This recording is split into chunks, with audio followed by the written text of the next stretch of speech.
Wings of Fire, an autobiography. APJ Abdul Kalam has 05. Orientation 1963.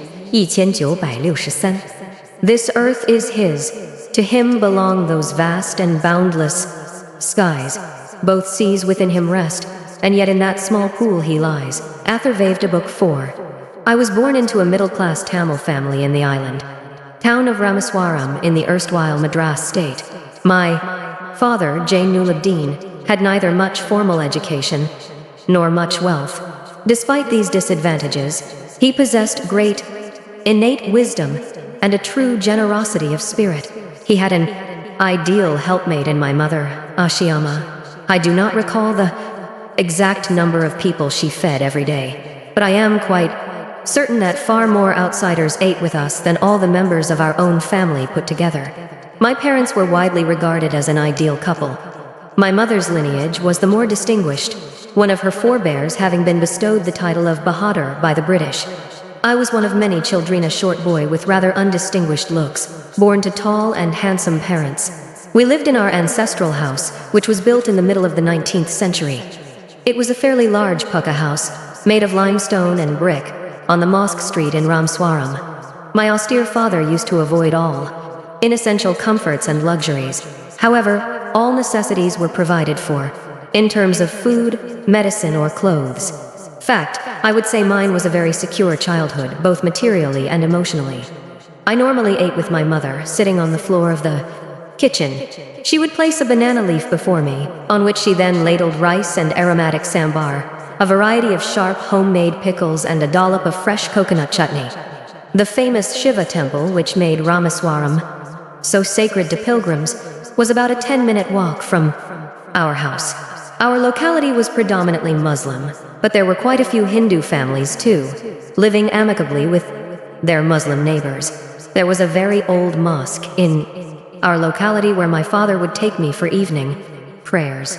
I had not the faintest idea of the meaning of the Arabic prayers chanted, but I was totally convinced that they reached God. When my father came out of the mosque, after the prayers, people of different religions would be sitting outside, waiting for him. Many of them offered bowls of water to my father, who would dip his fingertips in them and say a prayer. This water was then carried home for invalids. I also remember people visiting our home to offer thanks after being cured. My father always smiled and asked them to thank Allah, the benevolent and merciful. The high priest of Ramaswaram temple, Pakshi Lakshmana Sastri, was a very close friend of my father's. One of the most vivid memories of my early childhood is of the two men, each in his traditional attire, discussing spiritual matters. When I was old enough to ask questions, I asked my father about the relevance of prayer. My father told me there was nothing mysterious about prayer. Rather, prayer made possible a communion of the spirit between people. When you pray, he said, you transcend your body and become a part of the cosmos, which knows no division of wealth, age, caste, or creed. My father could convey complex spiritual concepts in very simple, down-to-earth Tamil. He once told me, in his own time, in his own place, in what he really is, and in the stage he has reached, good or bad, every human being is a specific element within the whole of the manifest divine being. So why be afraid of difficulties, sufferings, and problems? When troubles come, try to understand the relevance of your sufferings. Adversity always presents opportunities for introspection. Why don't you say this to the people who come to you for help and advice? I asked my father. He put his hands on my shoulders and looked straight into my eyes. For quite some time he said nothing, as if he was judging my capacity to comprehend his words. Then he answered in a low, deep voice. His answer filled me with a strange energy and enthusiasm. Whenever human beings find themselves alone, as a natural reaction, they start looking for company. Whenever they are in trouble, they look for someone to help them. Whenever they reach an impasse, they look to someone to show them the way out. Every recurrent anguish, longing, and desire finds its own special helper. For the people who come to me in distress, I am but a go-between in their effort to propitiate demonic forces with prayers and offerings. This is not a correct approach at all and should never be followed. One must understand the difference between a fear-ridden vision of destiny and the vision that enables us to seek the enemy of fulfillment within ourselves. I remember my father starting his day at 4 a.m. by reading the namaz before dawn.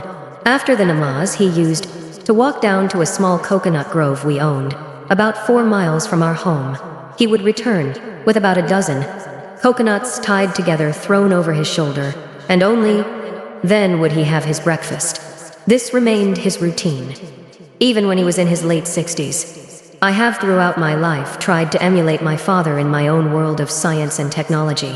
I have endeavored to understand the fundamental truths revealed to me by my father and feel convinced that there exists a divine power that can lift one up from confusion, misery, melancholy, and failure, and guide one to one's true place. And once an individual severs his emotional and physical bondage, he is on the road to freedom, happiness, and peace of mind. I was about 6 years old when my father embarked on the project of building a wooden sailboat to take pilgrims from Rameswaram to Dhanascody, also called Sethakarai, and back. He worked at building the boat on the seashore with the help of a relative, Ahmed Jalaluddin, who later married my sister Zohara. I watched the boat take shape. The wooden hull and bulkheads were seasoned with the heat from wood fires.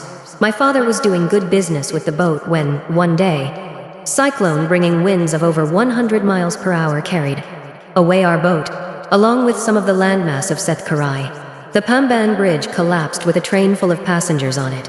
Until then, I had only seen the beauty of the sea. Now its uncontrollable energy came as a revelation to me. Subscribe my channel Job BD19 for more education update.